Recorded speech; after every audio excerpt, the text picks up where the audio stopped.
Fala pessoal, beleza?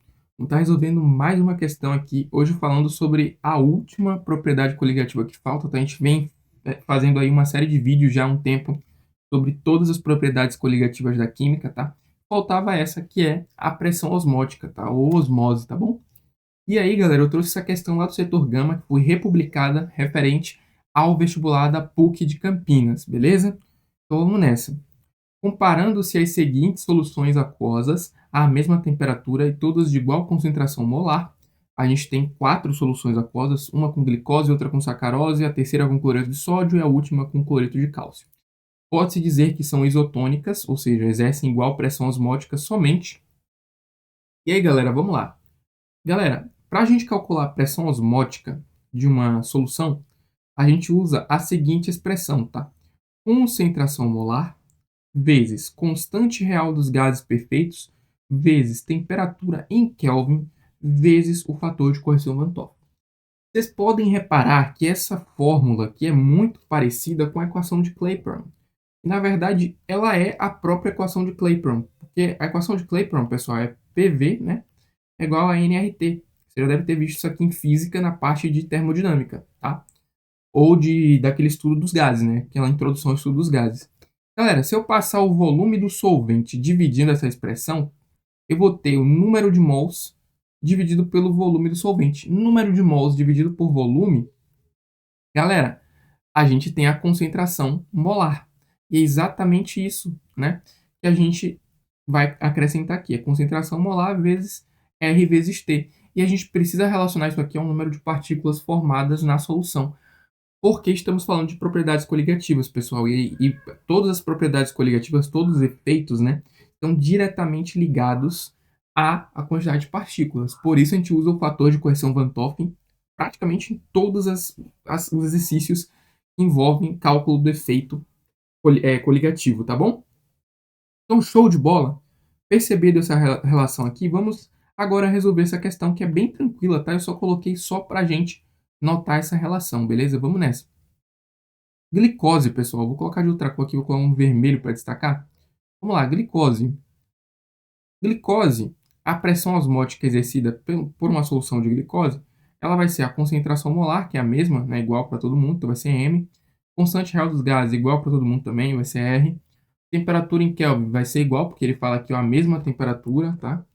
E o fator Van 't Hoff da glicose, galera, é 1, tá bom?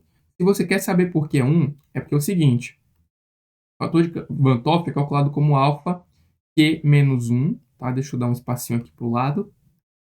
Q menos 1 mais 1. Acontece que a glicose, pessoal, é um composto molecular. Como ela é um composto molecular, esse alfa que calcula... Basicamente, antes de eu explicar, né, o alfa ele calcula o grau de dissociação barra ionização, o que é a quantidade de partículas formadas após a solubilização, tá bom? Como esse alfa aqui, como a glicose ela é um composto molecular, ela não vai sofrer, galera, nem dissociação e nem ionização. Então esse alfa é zero. Quando você zera essa expressão, você vai ter que o fator Van 't Hoff da glicose é 1, tá bom? Então por isso é 1. Então a expressão aqui da glicose vai ser mRT vezes 1. Sacarose. Pessoal, sacarose vai ser a mesma coisa. Pressão osmótica exercida pela sacarose.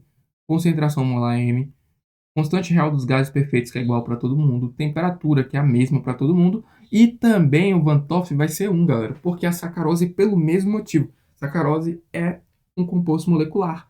Então, vai ter fator correção Van 't Hoff 1, e a gente já descobriu quais são as iguais, né? A 1 e a 2, que só pode ser letra A. Vamos verificar as outras, só para a gente aprender aqui, tá? 3 é o cloreto de sódio. Galera, o cloreto de sódio já é o seguinte, quando ele for sofrer, é o NaCl, tá? Quando ele for sofrer a dissociação, ele vai formar um íon Na+, e um íon Cl-, tá bom, pessoal? Tô colocando aqui só para economizar espaço. Na+ e Cl-. Ele vai formar duas partículas, pessoal. Como ele vai formar duas partículas, o Van 't Hoff dele vai ser 2, porque o grau de ionização dele é praticamente 1, tá bom? Então a pressão osmótica dele vai ser o mesmo M, que é a mesma concentração molar, mesma constante real, mesma temperatura, só que aqui vezes 2. Ou seja, não é igual aos anteriores, tá? Então não podia ser ele. E por fim, o 4, galera, que é o cloreto de cálcio. O cloreto de cálcio, pessoal, ele é o CaCl2. Quando a gente for solubilizar isso aqui em água, vai ficar Ca+, mais 2Cl-, tá? Mais 2Cl-. Ou seja, quantas partículas ele vai formar aqui? 3. O grau de ionização dele é praticamente 1, então vai ser P0 igual a mRT vezes 3. Ou seja, percebem que o 3 e o 4 são diferentes dos demais. Os únicos aqui que são iguais são realmente o 1 e o 2, tá bom, galera? Então, por isso, a resposta correta é a letra A. Espero que vocês tenham curtido esse exercício, dá bem tranquilinho, só para a gente fazer aquela introdução à pressão osmótica. Depois a gente vai vir, talvez, com alguns mais difíceis. Mas é isso, galera. Espero que vocês tenham curtido e até um próximo exercício.